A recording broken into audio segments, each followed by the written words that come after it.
My guest tonight is John Adams. He is the co-host of Hoaxbusters Call. John, how are you doing tonight? I'm doing very well, Tim. How are you doing, sir? Very, very good. Thanks for coming back on the show. Yeah, thanks for having me. I enjoyed our last conversation, and I enjoy listening to your podcast. You are a very good conversationalist. Oh, thank you. Thank you very much.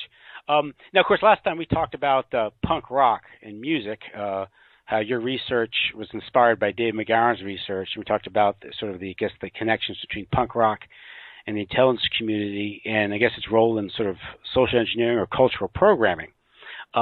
You've done a number of discussions regarding culture creation, social engineering, and the creation of the debt-financed consumerist culture. I think your series California Dreaming and also your talk on tiki culture stand out. You also have done a discussion regarding race dialectics or race relations. And I think all these issues blend because all this is an example of the elite manipulating a society using their financial power, which they leverage into political power, and also operating probably through secret societies or think tanks or, alphabet soup agencies that they can control to change the culture. In dramatic ways over the years, your talks cover this issue. Your California Dreaming series stands out because you talk about the development of the economy in Southern California, particularly aerospace, and how this was largely, it was fabricated, not through political processes. Wasn't an organic economic development or anything like that. How do you want to get into that?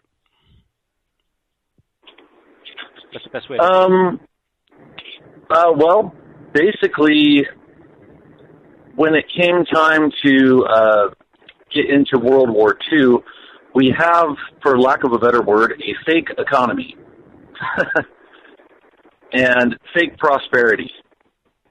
Now, before we get into this discussion, I want to preface this because a lot of times people hear us have a discussion, Chris and I, over at hoaxbusterscall.com. Or maybe a discussion with you or someone else, and they think, we'll get some comments saying like, "Oh, you guys are socialist, communist, you guys hate America," or something like that. That's not true. Okay, this is an objective look at something from the past, and it's a critique of something that was foundationally incorrect from the time it started. Okay. I was born here. I was raised here. There's nothing I can do about the culture that I was raised in. There's no way of going back and redoing it all over again. But you can go back and look at things objectively, and whether you like something about your culture or not, you need to at least examine it and see if that is manipulative. So the major prosperity that boom that happened after World War II was through government subsidies for the most part. And the government created jobs through the subsidizing largely of what we call the military-industrial complex, creating jobs out of thin air. And it created a mythical time period in American culture. It was a good life for a lot of people for a little bit, but it wasn't the American dream that was going to last because, as you and I know, it didn't last, and the aerospace industry did not last because it only served a purpose for a particular time period, and it was meant to be discarded after that time period. Okay? Yes, this was the roughly 1946, 47, let's say to 1971, that's when it started gradually deteriorating. This also coincides with the closing of the gold window by Nixon and the collapse of the Bretton Woods system. But the Bretton Woods system itself was a fake gold standard, and it was based on this, the enthronement of the U.S. dollar as the world reserve currency, which was enabled by the Second World War because during the war, all the gold had accumulated in the United States. But as you know, from that, the United States never intended to ever redeem those dollars for gold. And so it enabled the United States to sort of pursue a guns and butter policy. and some say the chickens came to roost in the 70s with the stagflation of the 70s. But it's an economy that's based largely on government, as you said, government subsidies, economic stimulus through debt-backed inflation, and it's not regenerative, nor is it sustainable. Right, and I would say that when it comes to the economic side of it, I've looked into that in the past. I just tend to kind of look at what actually went down, and so by the time, evident in culture, and so by the time the 70s roll around, like you said, you get the stagflation and whatnot. But what you also see is that this is the time period where they start negotiating with China. Nixon's going over talking to Mao. What are they discussing? Well, they're discussing the movement of large major corporations that by this time employ massive amounts of people in the U.S. and moving them over to China and creating the industrial base out of China. And then you, at the same time, of course, I'm sure you've read The Hard Road to World Order before from the Council on Foreign Relations, right around that same time, where they talk about the GATT treaty and whatnot. And so, yeah, you have all of this stuff kind of there to pull the rug out from underneath the economy that was needed during the Cold War. And I don't think the Cold War was a real Cold War. I don't believe that you may have a different opinion. I'm not too sure, but I don't believe that the Russians and the U.S. were really opposing each other when it came to the upper echelons. Obviously there were spies and espionage and that type of stuff, and my perspective is that was mostly looked at from a psychological operation perspective to see how people behave in certain situations. But I don't think that the Russians were ever a real threat to the U.S., and I don't think that the U.S. was ever a real threat to Russia. But what you got out of it was a massive expansion of the security state and this huge bubble created by aerospace that, by and large, you go look this up, we didn't even use over half the stuff that was made during that time period. And so it created a state of fear, a state of clamping down, and people allowing more government encroachment based off of this Cold War that existed, allegedly. And I'm sure that in Russia, they did the same thing to a certain extent. Yeah, it's interesting you mentioned the relations with China in the 1970s, because it appears that was a result of a long drawn-out plan by the power elite in the West, first to destabilize China in the early mid part of the century by importing communism, very similar thing they did with Russia. But by the 1970s, there's a plan to seek this reapproachment with China with Nixon and Kissinger, and also George Bush, by the way. And at this point, the decision is taken after Mao's death that China adopt a state capitalist model to slowly become sort of the factory to the world. But this coincides with economic policy that overvalues the dollar by exporting inflation abroad, because the dollar is the reserve currency. This weakens the U.S. export market, but it subsidizes imports, and this macroeconomic policy goes a long way in the hollowing out of the U.S. industrial base and transporting it to China.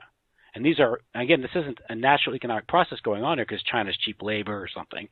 These are decisions that are being taken at the upper echelons, like the Federal Reserve or something, the central banks, Davos, the Bank for International Settlements, to create the macroeconomic conditions which destroy the industrial base of the country. So, sure, you can go back to Bertrand Russell, yeah. And I'm not saying Bertrand Russell because of what we were talking about earlier, but actually, just because you brought it up, yeah. The Bertrand Russell, Bertrand Russell, I think he went over to China in the 30s, and he was involved with what was called the Pugwash conferences. where it was like basically Fabian socialists who were in all areas of government, science, and technology, and academia all got together and discussed how they were going to, to put it in the words of the Fabians, how they were going to hammer the world into the shape that they wanted it to. So I think he went over to China. I don't know what year it was, but I believe it was in the 30s. And he was like kind of looking around, and he's like saying like, yeah, this is perfect. This is exactly what we want here, right? Yeah. And they mapped it out from that point on that China was going to be that way. And you see, there's one thing that people don't get, and once you explain it to them, it makes more sense if you look at it in this light. I mean, you couldn't, and I may have said this the last time I was on, but you couldn't ask for a better philosophy than, workers of the world unite for capitalists. Oh, okay? Capitalists want workers. Okay, so if you have people who are used to an agricultural society where they're not involved in industry or production, but then you bring about an industrial revolution that from that point on supplants the agricultural society that existed prior to that, well, you want workers to have pride in your work and to be proud to be workers. So there's nothing better for mega capitalist industrialists than having people identify themselves as workers that you can give jobs to. And if you have some bumps along the road, well, you just organize those people into a union which you control and make them feel like they actually have a voice and a say in something. And then, so when the communization of China came about after Chiang Kai-shek, with Mao, who was supported by the West, who was supported by the OSS, they put him into power, and what it did is it molded a society of perfect workers that by the time the 1980s and 90s rolled around, you had people who were indoctrinated from generation to generation to be good little workers who would be great at putting all those microchips into those Apple computers. Mm-hmm. So yes, this was a social engineering project done by Britain, done by U.S. intelligence, and it was all set about by ultra elite people. It wasn't just something that, whoops-a-daisy, we accidentally lost control of old China over there and they got into the hands of those wily old communists. No, that's not how it works. This was social engineering 101, engineering China for a particular time in the future. And you can even go back and read, for people who are new to this type of information, you could go back and read stuff written by guys, after World War I, talking about, an international community and whatnot. I know that's kind of old hat to you, Tim, or to some people who are listening to this, but yeah, international community, one world government, that type of stuff, one world economic system, that was all talked about prior to and during and after World War I. That's 1919. Mm-hmm. And that's, one thing what we're seeing here is the old imperialism is more cultural than it is economic or military. And the best, or at least the first obstacle, the first goal is to have those who are colonized, those who are oppressed, internalize the commands of the oppressors. And by identifying as workers, proud workers, they have indeed internalized the commands of their oppressors.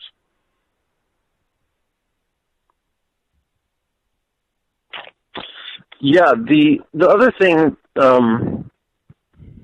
about that particular time period, from the 50s to the 70s, is that as much as the United States prided itself on being individualistic and non-communist, it actually became more socialist and more less individualistic than it had ever been prior to that. Mm-hmm. And one of those interesting ways was through suburbanization and what you call organizational culture. And it's interesting to see a reflection, even myself in the past, I must admit, that until looking into this a little bit more deeply years ago, you kind of look back on the 1950s, around that time period, as being some sort of traditional era. So anything after the 1950s is kind of, you think of that as, oh, that's the traditional, that's when people were, immersed in tradition, and, if you're maybe more of a liberal, you look at that as kind of a bad thing. If you're more of a conservative, you look at that as something that you want to get back to. But the 1950s was anything but traditional. It was very modern, very progressive, and it appealed both, universally, both to people who would consider themselves conservative or liberal.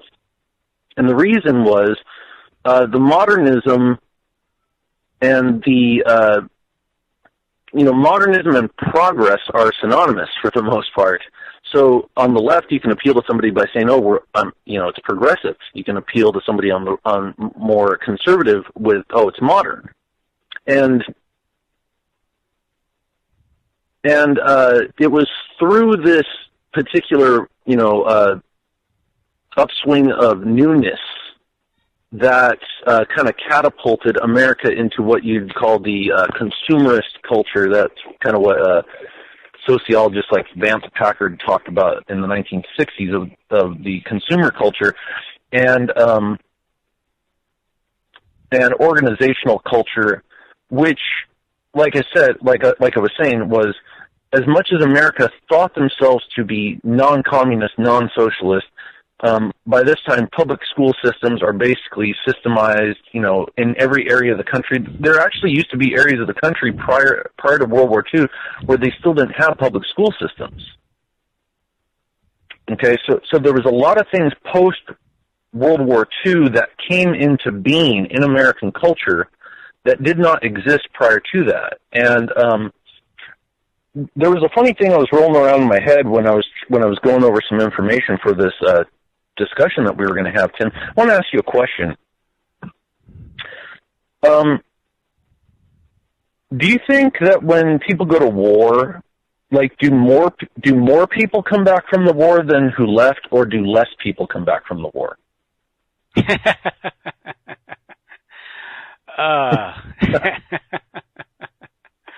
That's interesting. It sounds like a trick question.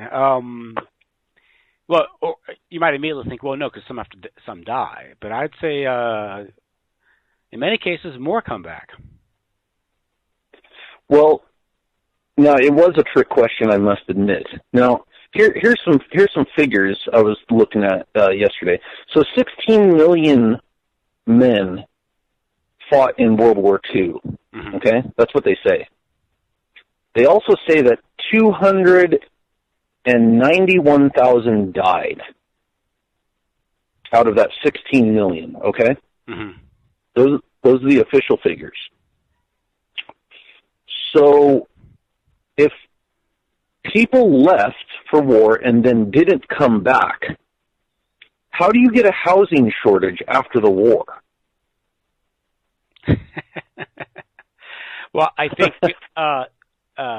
there was because of the housing stock that was depleted or deteriorated because all that capital, all that was resources spent during the war effort. But yeah, okay, that's a possibility. I'm gonna take you one step further, and it'll be an aha moment, as they say. So it was because post World War II, you had a lot of displacement, because when men were coming back, they didn't go back to their hometowns. They started living in big cities. Yeah, once they've seen Paris, how do they start to go back to the farm, right? As the song goes. Right? Exactly. So one of the stops along the way, if you were coming in from the Pacific Theater, you had to stop in Hawaii, and then you had to go into the port of Los Angeles. You're not going to go back to Idaho. Absolutely. When you've got blonde bombshells walking around on the beach everywhere out here, why would you go back to Idaho? Yeah. Okay, so what happened with a lot of big cities from that point on was there was men who normally would have grown up in a small town, maybe took over the farm from the family, married a local hometown girl, and stayed within the area. It was even that way during and after World War I. Men still returned back home. The culture had changed, though, entirely. And so there was a lot of displacement, and a lot of people were concentrated in big cities. Well, yeah, when you've got that many people, I mean, we're talking 16 million men here, and there had been a big migration to California in particular because of the aerospace industry and the need for the building of the planes and the warships and all that type of stuff. So you had migration going on that wasn't unplanned and wasn't thought out. It actually was planned and was thought out. But when you get a concentration of people in that area, that's when you have a housing shortage. So even the housing shortage itself technically wasn't a real housing shortage. It was just people had been moved around and more highly concentrated into big cities, into the big beehives. Mm-hmm.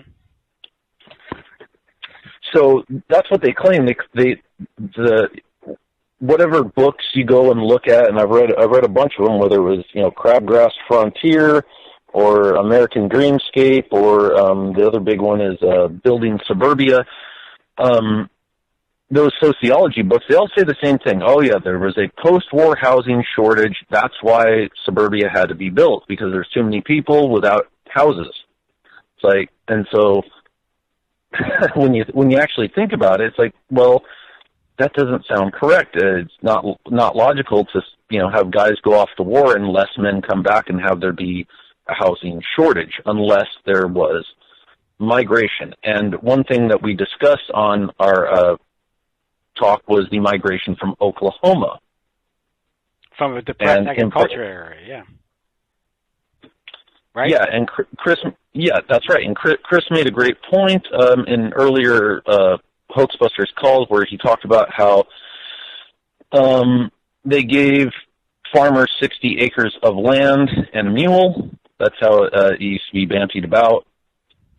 An old saying, I got 60 acres of land and a mule. And the land was not enough land to be able to turn over the crops and, replenish the soil.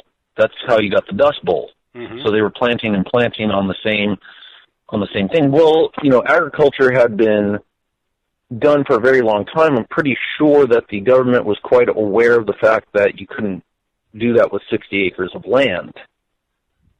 So the Dust Bowl was essentially, whether you want to say it was purposely done, which I say, and some people might say, no, it was not on purpose. It was just because they're dumb and they don't know what they're doing. Either way, the government caused it by plotting out Oklahoma 60 acres because that was not enough to turn over the soil, thus creating the Dust Bowl, thus creating the migration to California, which a lot of Oklahomans moved to California. And that's where you get the term aviation Okies. It's just so interesting and so serendipitous that this migration of all these poor people to California worked out perfectly for World War II to have these people work in these brand new factories. Because they all seem to move to the areas that they built all the factories in to build the planes. Mm-hmm. So it was, luckily for the government, that all worked out very well to have all those people there, because before the aerospace industry came to California, there was no aerospace industry. There wasn't even manufacturing here. It was an agricultural region. Okay, so you wouldn't really have had those people anyways to work in those factories. Once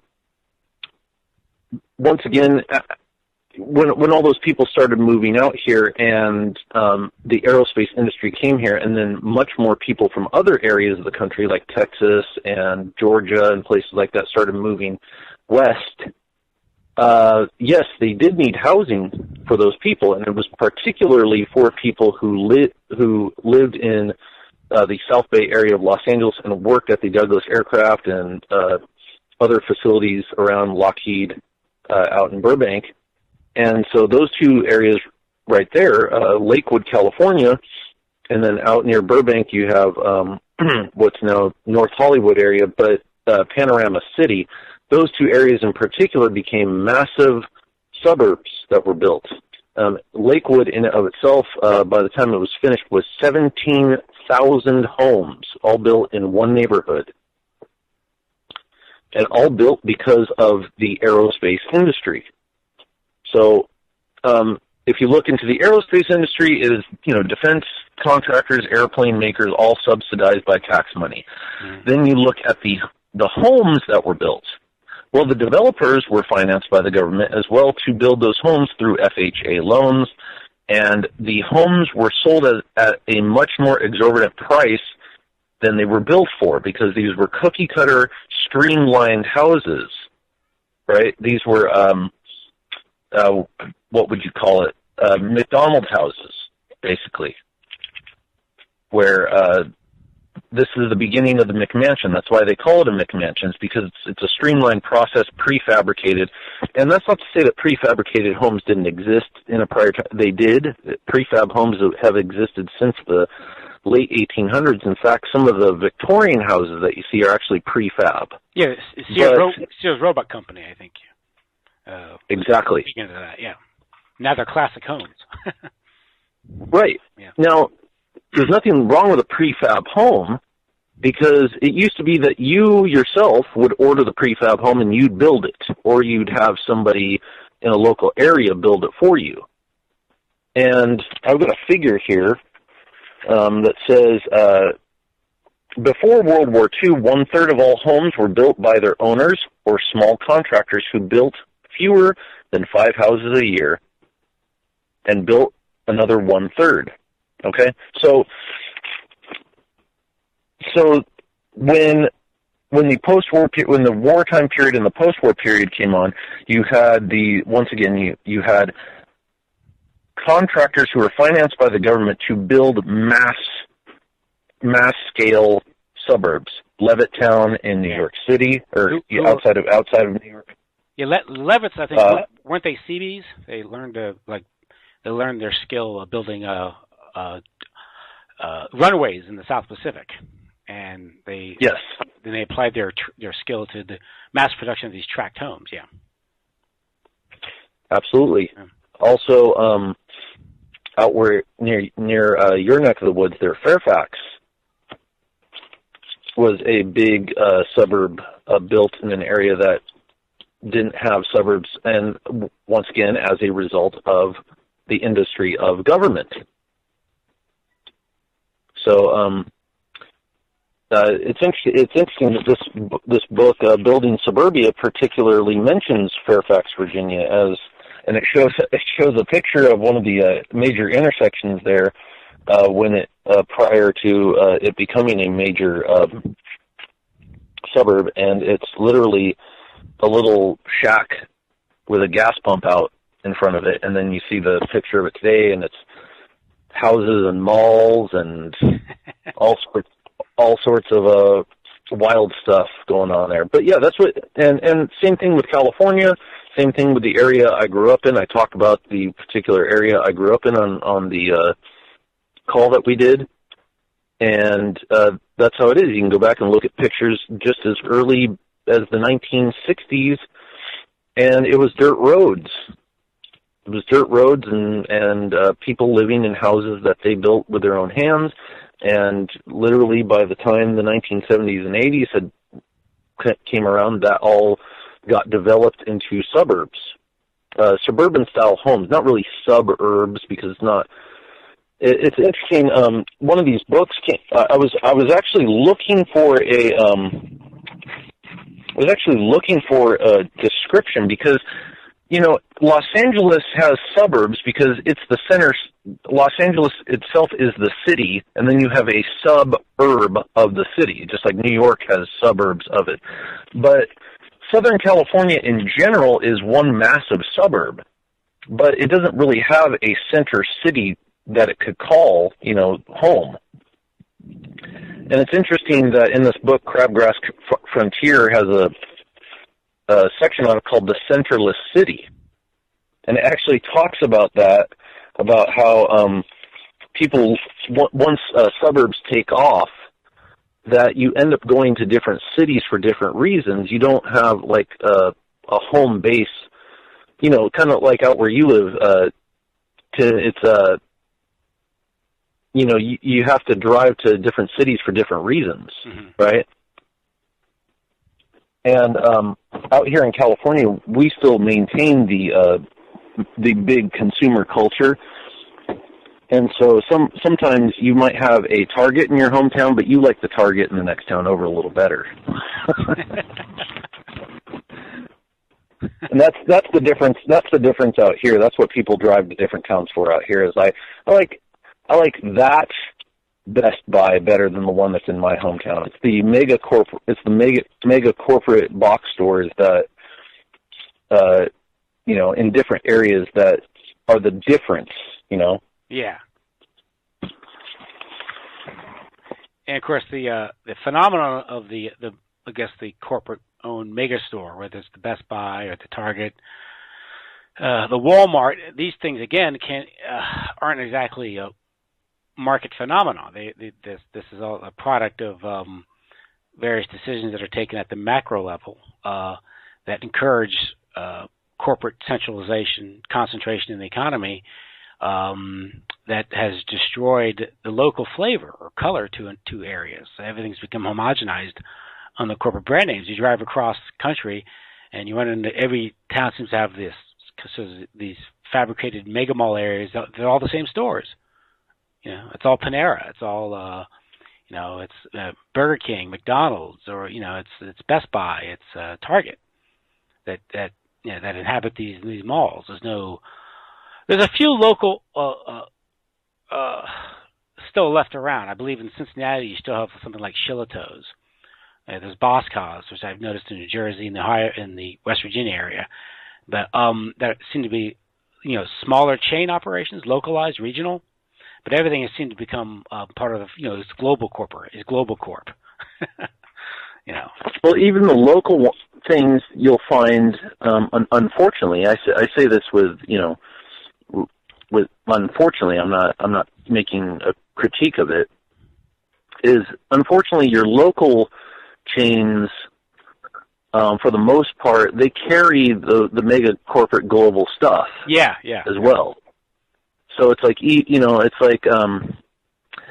you know, every town around here, they've got an Ace Hardware, and it's a local, you know, it's Jim's Ace Hardware. Yeah, but it's still an Ace Hardware, which is owned by a mega corporation.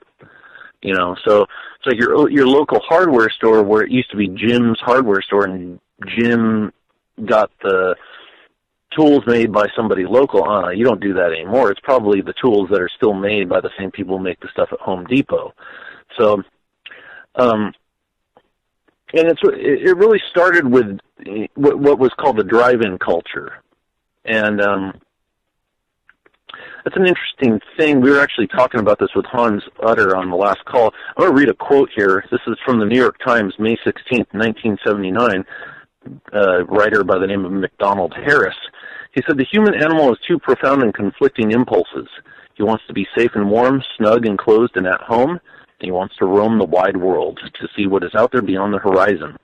The automobile is a kind of house on wheels, but it will take you anywhere you want to go. You can conduct your sex life in it, you can eat and drink in it, go to the movies, listen to Vivaldi or the Rolling Stones, and you can dominate others if you have more power and are adept with a gear shift lever. It is a whole existence, or it is until the gas runs out." Well, that's interesting. The car culture, or automobile culture, I think you made the point that it was actually driven by the aerospace industry. Yes, at least in Southern California, and as we pointed out many times, Southern California is a test bed for the rest of the country and even the rest of the world at a certain level. Once you get into these, what's that? I'm sorry. Go ahead. I just coughed. Okay. So yeah, suburban culture. What you got out of the suburban culture was, like I said, you got a false prosperity. You got a lot of money generated from this industry that would have been non-existent except for the government loaning out the people money who they employed, the people who they employed tax money, loaning it out to developers and to defense contractors, and then the people who worked for those got this second-hand American dream. And so it was more money than anybody could have at any other time period who lived in certain areas of the country and worked in certain industries. And so along with the prosperity, we got the rise of automobile culture. Obviously, the automobile had existed for decades, but this was really the honing in of the automobile culture. And what you got was, as a result of this boom and bust fake economy, you got a lot of job displacement. Well, the job displacement in and of itself created the need for the automobile, especially in Southern California, because if you had a job, let's say you had a job and Douglas Aircraft downsized, you live over in Lakewood, and then they downsize and they lay you off, but you get a job over at Lockheed over in Burbank. Well, you're going to be driving, 40 plus miles one way. Also, if the suburbs are built outside of a major city and all the jobs are concentrated in a major city, like, if we move it off into New York, Levittown there, that's Westchester, New York, that's outside of the major city. You have to drive in, when those particular suburbs started, there weren't trains going out there. Mm-hmm. Same thing where, in Virginia. Right, so you had all those highways built going in and out of these cities, and these were to places where they didn't have the means to be able to get that. Well, what's interesting is right around this time period, coincidentally enough, once again under the auspices of the Cold War, they came up with the U.S. highway system. And they said that the U.S. highway system was in case of martial law and, the commies, the Ruskies, coming to get us. So we needed to build these mega federal highways that connected every city all over the place because they had to be able to transport, Army and Marines and big missile carriers in and out of major cities in case of an attack. But I saw a great point in one of these books here saying that the overhead passes that were built for these highways weren't actually big enough to be able to fit missile carriers through. Slide over. And so you can just say and even one of these books here says, well, yeah, this leads me to believe that wasn't the intention at all. The intention was to build the highways for the purpose of this connecting the suburbs with the major cities. And of course, the areas that they built these highways in, ran right through, just happened to be all of the poor areas of town, so they had no problem kicking people out of their homes and displacing them to put in the highway system. And that is evident in downtown LA, especially. I mean, all of the freeways run right through the worst parts of town. And even when they expand these freeways, that's the areas that they always seem to expand it. They don't go to Beverly Hills or in the 405 area where Sunset Boulevard runs. They don't go up there and tell people they're going to do eminent domain on them. I'm telling you that much. Yeah. Same thing in New York City, if one understand. Yeah.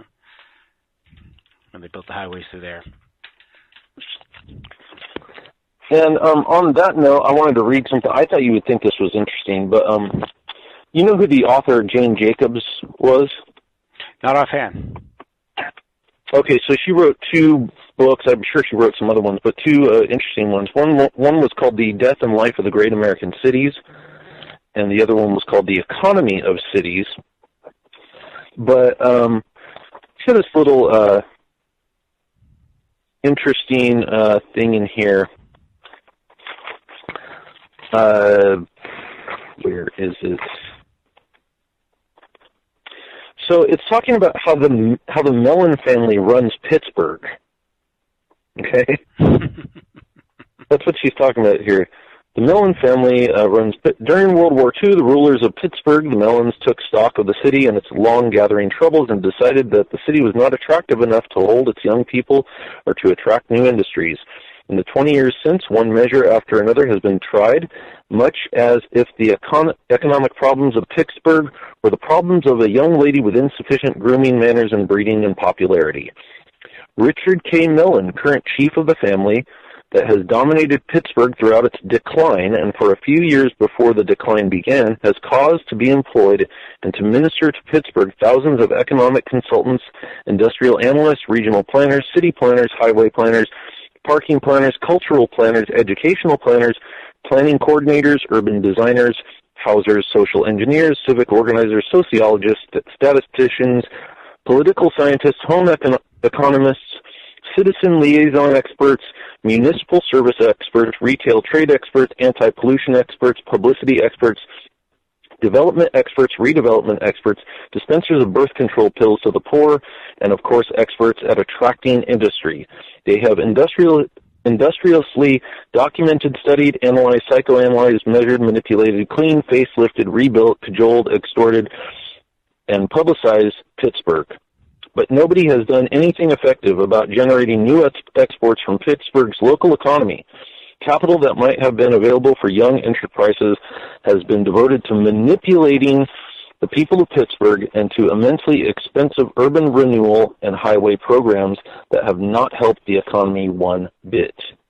Okay? And this was a book written in the year 1969.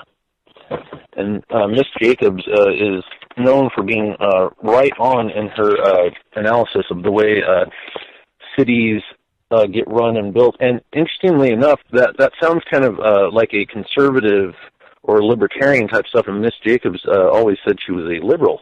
So even a liberal can recognize some of those things sometimes, that's for sure.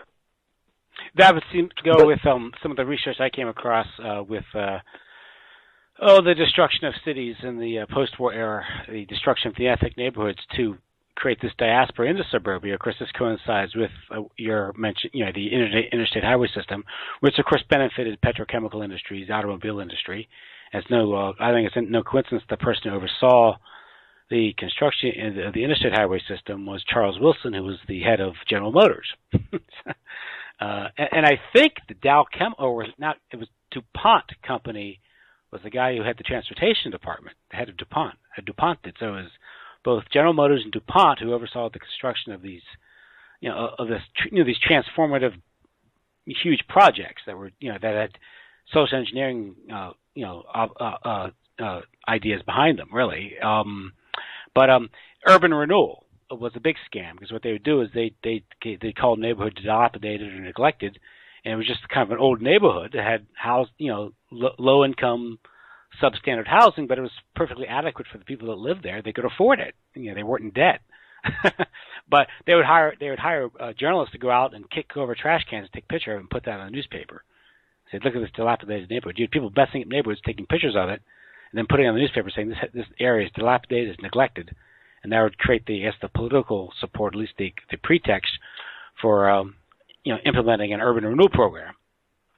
So a lot of malfeasance and deceit in these things. Of course, and I just want to say one thing: Bertrand Russell is an SOB. I agree with you there. Let's take a break.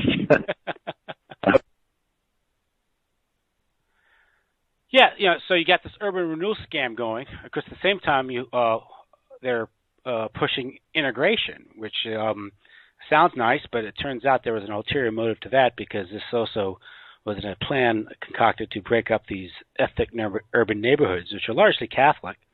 And this was done for political reasons because I guess you could say the WASP elite didn't like the the growing influence of the Catholic Church in the United States. And this is largely based on demographics, part largely the baby boom, which is largely a Catholic thing in the mid-20th century.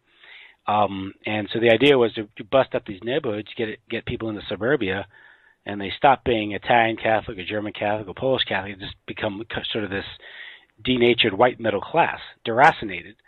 And that's where you can get this consumerist culture fueled with debt, by the way, with funny money. And that's when the psychological warfare kicks in. You get Madison Avenue and Hollywood doing their thing, transforming society. All this, again, none of this is done it isn't done for altruistic purposes or for progressive. These are the excuses. The idea really is to fundamentally change the culture, because at the time, right after going into World War II, right after World War II, the war planners, the power elite, wanted an American century, wanted the empire, and the sort of the decentralized, ethnic-based communities of pre-war America weren't going to go along with it. Of course, that was best expressed in the America First Committee, which was subsequently slandered and marginalized, so they could have their war. Right. There's a lot of, that whole history. I see the perspective you're coming from with it, and I think that is correct. I agree with that to a degree. I agree with the part that they wanted to, get rid of religious-based, ethnic-type communities and homogenize them. And I'm not saying that you're saying that was the sole target, but it was a process of what you see. People didn't identify overtly racially back in the previous time period. There were people who obviously didn't like people of other races, and you had conflicts and things like that. No debating that. But as far as the way that people identify by race today, it was a little bit different, and it was a little bit less. How do I put it? It wasn't as defined as it is today, because people stayed within their particular groups. Whether you think that's a good thing or a bad thing is neither here nor there. Mm-hmm. It has to do with, that's the way it was back then, okay? And people didn't necessarily think it was a bad thing. People think, when segregation happened, that, every black person was overjoyed to be coming and going to school with white people.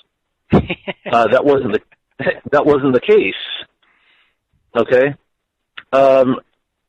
In fact, what it did, for the most part, was you had these black communities, and they existed quite well, and they educated their children quite well, and they had their own businesses, and they had a class structure the same way that white people have a class structure amongst them. And, whatever about class structure, that's just the way that, this culture and system works. There's class structures within economic systems. That's how it is. And so once you were able to get rid of the racially or ethnic-based communities, whatever you want to call them, you were able to bring in mega corporations. Mm. So now, Joe's furniture store. Well, you can't have Joe's furniture store anymore. In fact, we're going to put Joe out of business, and Joe is going to work at the Walmart. Yep. Okay. Bill's clothiers that have been there since the 1800s. Yeah, Bill's not going to work there now. He's going to work at JCPenney. Okay, so that's what it did. That was one of the reasons. Like you were saying, you're absolutely correct. It was a corporate effort to displace businesses that existed and businesses that were community specific. It wasn't even racially specific either. It was just community based. And now you have a homogenized world of people of all races. I mean, yeah, it's great. It's wonderful. It's everybody's equal because everybody is equally shopping at Walmart together. Mm-hmm. And through this top-down corporate, sort of this top-down corporate structure, you can implement all types of social engineering schemes, not even directly through the government, but through your human resources department. Or you can have PayPal threatening to boycott North Carolina because it passed a law that's saying that men and women should use separate bathrooms based on their biological sex, right? Yeah, there was another thing that was happening too back then. I mean, there's a book written by some conservative John Birch Society type women. What was it? Please pass the. It's called "Pass the Poverty, Please." You look that old book up, and as these two ladies from Pasadena, California, in the '60s when they implemented civil rights, and they go through the scam that was civil rights because. What happened is the government dished out money to cities all over the country to equalize the school system, to integrate the school system. And with any sort of government subsidy or money that is given out, there is an excess of money. There's more money than you can even possibly be able to do anything with. And so these ladies documented a whole litany of, of excessive spending and, drinking and partying with the money that was supposed to be for the civil rights movement and all sorts of stuff. And actually the employment of radical groups to create problems is another interesting component of that, is where you don't have a problem, well, you need a problem, so you get a group to create a problem, and then out of that problem, you get more money. That's how you stir up white flight, too. So sure. Make life livable in these neighborhoods. That was the Blackstone Rangers, I think, got like $900,000 from the Health, Education, and Welfare. Sergeant Shriver wrote the check. Sergeant Shriver, absolutely, yeah. Yeah, Kennedy. Yep. Kennedy's coming into the picture again. Always elitists running these things. It's amazing. They care so much for the poor. So yeah, you have these programs that are not helping the poor. These were the community development grants, correct? What you're talking about?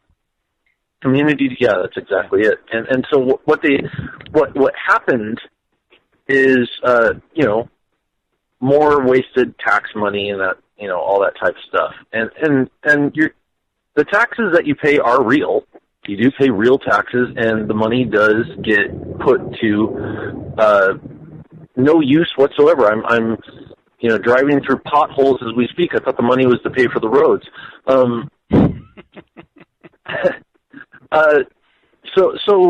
So these government programs that came about in the 60s, the integration, all that type of stuff, especially like these ladies were pointing out in Pasadena, that these poor kids had to be bused. I mean, Pasadena is in the North Hills area of Los Angeles. It's not that great of a drive from South Central all the way into Pasadena. It's kind of a far drive. But they were busing kids in to go to school in Pasadena from South Central because instead of maybe, like let's just say you were going to do something nice with the money, whatever. We know that doesn't happen, but let's just say, okay, what we're going to do, we're going to implement some better teaching programs. We're going to build some nicer schools, and we're going to make it just as nice as the area that the white people live in down here in South Central. But they didn't do that. What they did is they took a whole busloads of black children and bused them into the white area. Now, why would you do that except to create conflict? Mm-hmm. You see, but it was done under the auspices of, the white children get better education, which we know that's not true. Nobody gets better education. Everybody has crappy education across the board. But the white children, they got better education, so we need to bring the black kids out of the ghetto and put them into the white kids' school. Well, all it did was create more racial division and more racial conflict, integrating people like you said, that, you know, that's currently happening in Europe. And it's not like people aren't aware of this. It's not like they're not. It's not like they're not aware of that. There's going to be conflict out of that. There's no way that you can technically do this and have good things come out of it. Now, people might say, well, you know, hey, look at society today, John and Tim. Black people and white people get along just fine. Mexicans and, you know, Asians get along great, and all that type of stuff. And that's a result of civil rights and the government helping out. Actually, it's not. In actuality, people prior to, quote-unquote, the civil rights movement, people were already starting to do that naturally anyways. And it may have taken a little longer, but there would have been less conflict in the process of doing it. And the conflict, as we delve into this history, you actually find out that most of the conflict is manufactured conflict on top of it. And we're assumed a pattern, maybe not consistent with the planner's plans, but that's not the point. The point is people should not be moved around like shuffled around like concrete. They should be able to live where they want to live. But again, with housing, it became very clear there was government policy. This was done through the foundations, the Ford Foundation, and the U.S. government was that it was. I think it was. What's his name? The guy who wrote The American Dilemma, or theoretically wrote American Dilemma. It's probably ghostwritten. Myrdal.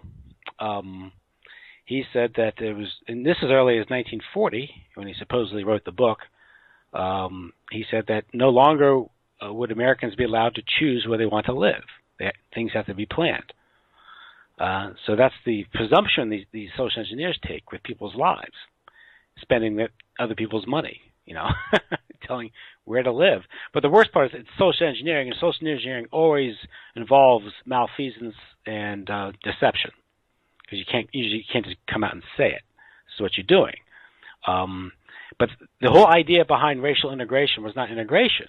I think the whole notion was this sort of strategy of tension to reorganize society in a way that was amenable to. Yeah, this was sort of a strategy of tension that we've seen played out in varying degrees throughout the throughout the Cold War. But again, the goal was actually greater racial divide as actually you see the results of it. It was as you created white suburbia and urban neighborhoods, or black neighborhoods. The whole idea, this was done when they moved up the sharecroppers from the south into the cities, into the war plants, and didn't provide adequate housing. They dumped them in the middle of these Polish neighborhoods to create. The goal was to create problems. So again, we shouldn't assume that the power elite have our best interest at heart when they're playing games with our lives.